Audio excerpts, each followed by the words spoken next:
कहा था कि लालकृष्ण आडवाणी अपनी राजनीतिक महत्वाकांक्षाओं की वजह से ही भारत आए हैं, जबकि उन्हें तो पाकिस्तान में रहकर वहां पर जो हिंदू हैं उनकी रक्षा करनी चाहिए थी। इसके अलावा तमाम और बातें कहते हुए शकील अहमद नजर आए, लेकिन अब उनके इस बयान की निंदा की जा रही है। रविशंकर प्रसाद ने कड़े शब्दों में उनके इस बयान की निंदा की है। और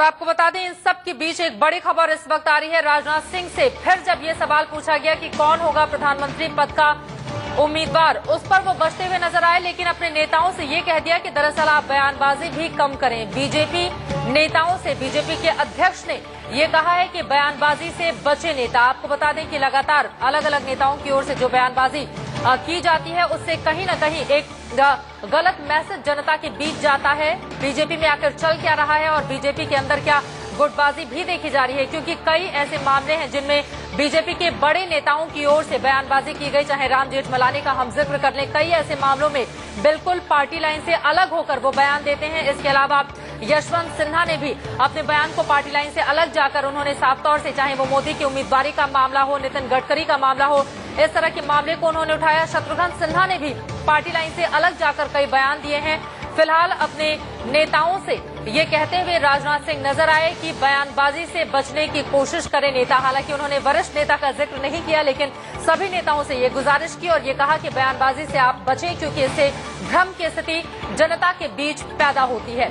इसके अलावा जब राजनाथ सिंह से पूछा गया कि कौन होगा प्रधानमंत्री पद का उम्मीदवार, फिर वही गोलमोल जवाब देते हुए नजर आए राजनाथ सिंह और ये कहा कि संसदीय बोर्ड की बैठक में इसका फैसला लिया जाएगा। पीएम उम्मीदवार का फैसला पार्टी करेगी, संसदीय बोर्ड में इसका फैसला लिया जाएगा। यानी कि ये माना जा सकता है कि 2014 के इलेक्शन के पहले बीजेपी की ओर से अपने उम्मीदवार का ऐलान किया जा सकता है कि कौन होगा उम्मीदवार, और इसकी मांग एनडीए के दूसरे घटक दलों की ओर से भी की जा रही है। न सिर्फ शिवसेना नेता उद्धव ठाकरे ने इस बात की मांग की है, बल्कि जेडीयू की ओर से नीतीश कुमार ने भी बाकायदा इस बात का जिक्र किया कि कौन होगा बीजेपी की ओर से 2014 के लिए पीएम पद का उम्मीदवार।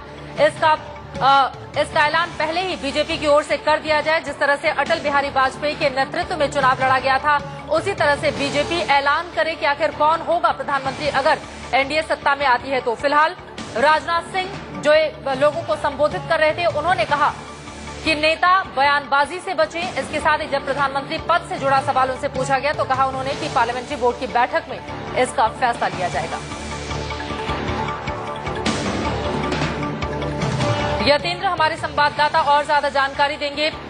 यतेंद्र, बीजेपी के नेता बयानबाजी से बचें, इस तरह का बयान देकर राजनाथ सिंह ने किन लोगों को चुप कराने की कोशिश की है?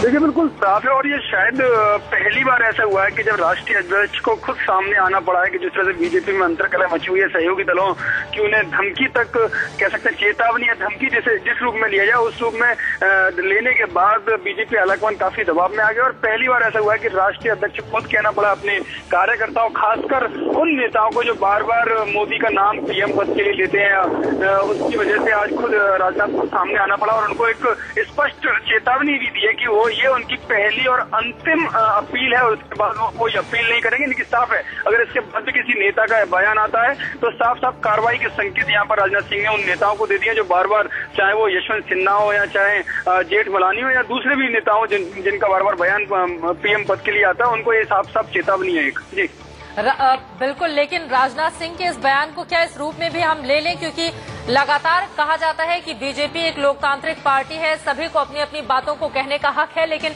जब राजनाथ सिंह ये कहते हैं कि बयानबाजी से बचें, तो फिर पार्टी के अंदर लोकतंत्र हुआ कहाँ? फिर तो वही डिसीजन होगा ना जो बाकी नेता संसदीय बोर्ड की बैठक में करेंगे। यानी कि बाकियों को चुप कराने की कोशिश भी कहीं न कहीं बीजेपी अध्यक्ष की ओर से की गई है।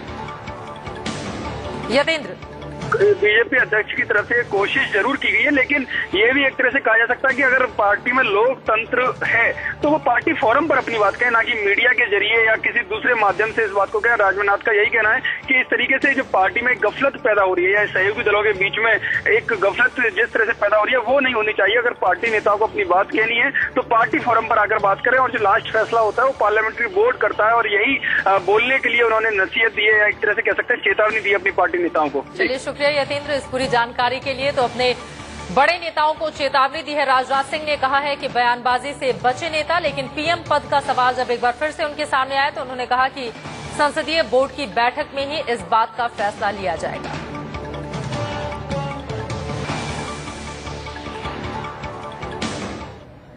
आगे बढ़ते हुए कुछ दूसरी खबरों का हम रुख कर लेते हैं। महिला संगठनों के ऐतराज के बीच राष्ट्रपति प्रणब मुखर्जी ने यौन हिंसा अध्यादेश पर दस्तखत कर दिए हैं। यह अध्यादेश तत्काल प्रभाव से अस्तित्व में आ गया है। संसद को अब 6 महीने के अंदर ही इसे पास करना होगा। उधर महिला संगठन अध्यादेश से संतुष्ट नहीं है और उनकी ओर से इस बात का ऐलान किया गया है कि वो जंतर मंतर पर प्रदर्शन करेंगी। महिलाओं के खिलाफ अपराध पर रोक लगाने के लिए जस्टिस वर्मा समिति की सिफारिशों पर केंद्रीय मंत्रिमंडल ने जो अध्यादेश पास किया था, उस पर रविवार को राष्ट्रपति की मुहर लग गई। इस अध्यादेश में बलात्कार के लिए कड़ी सजा के प्रावधान किए गए हैं। रेप पीड़ित की मौत होने या उसकी कोमा में चले जाने जैसे हालात में गुनहगार के लिए फांसी तक की सजा तय की गई है। इसके अलावा रेप के लिए अधिकतम सजा को बढ़ाकर ताउम्र जेल में तब्दील कर दिया गया है। लेकिन कई महिला संगठनों का मानना है कि ये अध्यादेश नाकाफी है।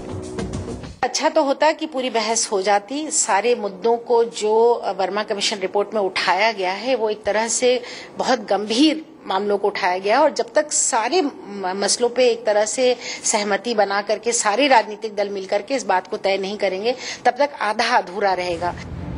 महिला संगठनों का कहना है कि जस्टिस वर्मा कमेटी के कई अहम सुझाव को या तो खारिज कर दिया गया या फिर उनकी अनदेखी की गई। मसलन arm force special power act यानी AFSPA से जुड़े सुझाव को अध्यादेश में शामिल नहीं किया गया। दरअसल जम्मू कश्मीर और उत्तर पूर्व के राज्यों में शिकायत की जाती है कि वहां तैनात जवान इस कानून का दुरुपयोग करते हुए महिलाओं पर अत्याचार करते हैं। जस्टिस वर्मा कमेटी ने सिफारिश की थी कि रेप या दूसरे यौन अपराध के मामलों में ये एक्ट लागू नहीं होना चाहिए और आरोपियों पर सामान्य अदालत में मामला चलाना चाहिए। इसी तरह जनप्रतिनिधियों से जुड़े सुझाव की भी अनदेखी की गई। जस्टिस वर्मा कमेटी ने कहा था कि अगर रेप के किसी मामले को अदालत अपने संज्ञान में ले लेती है तो आरोपी के चुनाव लड़ने पर रोक लग जानी चाहिए। जस्टिस वर्मा कमेटी ने सिफारिश की थी कि जज समेत तमाम बड़े अधिकारियों पर अगर रेप के आरोप लगते हैं तो उन पर कानूनी कार्रवाई शुरू करने से पहले किसी मंजूरी की जरूरत नहीं होनी चाहिए।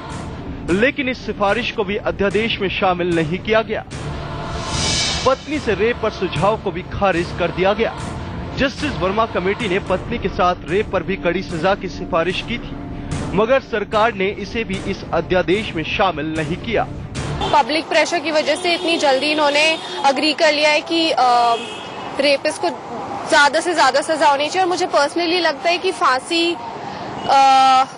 इतना सख्त नहीं है बिकॉज उनकी स्टोरी उधर ही खत्म हो जाएगी एंड वो लोग रियलाइज नहीं कर पाएंगे एंड वो लोग उस नॉलेज के साथ जी नहीं पाएंगे कि उन्होंने इतना हीनियस क्राइम किया है।